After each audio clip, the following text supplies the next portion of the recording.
Theosophy, a term that dances on the edge of religion and philosophy, has roots embedded deep in the culture of the late 19th century. It sounds fascinating. So is it a religion or something completely different? That's the intriguing part. Theosophy is often considered a new religious movement, but is also described as a form of occultism. It's essential to understand that while it draws heavily from various religious traditions, Theosophy claims to provide a universal truth that transcends them all. Wow, and these mystical adepts, the masters, are they for real? According to Helena Blavatsky, the founder of Theosophy, these masters are indeed real and possess profound wisdom and supernatural powers, mainly located in Tibet. They are said to be the guiding force behind the teachings of Theosophy, aiming to revive an ancient spiritual knowledge. So, Theosophy has been around since the 1800s? Exactly. It took form in New York City in 1875 when Blavatsky, along with Olcott and Judge, founded the Theosophical Society. But their journey took a fascinating turn when they relocated to India. There, they set the groundwork for a worldwide movement that would influence many aspects of culture, spirituality, and even art. That's incredible. Theosophy's foundation lies in its unique claim of not being a religion, something Blavatsky herself emphasized. How can it not be categorized as a religion when it seems to share so many elements with them? That's a common misconception. Theosophy seeks the essential truth that links religion, philosophy, and science, providing a broader framework for spiritual exploration. It's a blend.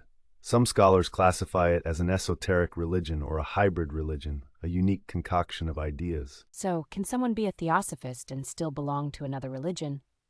Absolutely. Many theosophists identify as Christians, Buddhists, or Hindus. The philosophy encourages inclusivity rather than exclusivity. This eclectic nature is crucial to its appeal.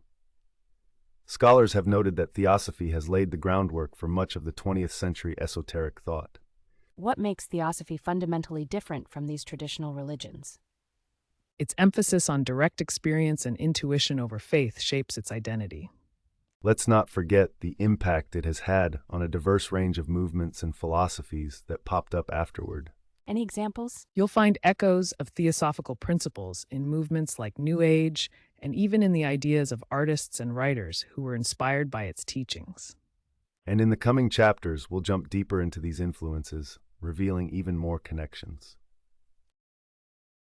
The name Theosophy itself is a curiosity. It originated from a meeting in 1875 among some key figures in New York City. They debated many names before settling on Theosophical Society. What were some of the other options? Names like the Egyptological Society and the Hermetic Society were considered, but ultimately Theosophy won out.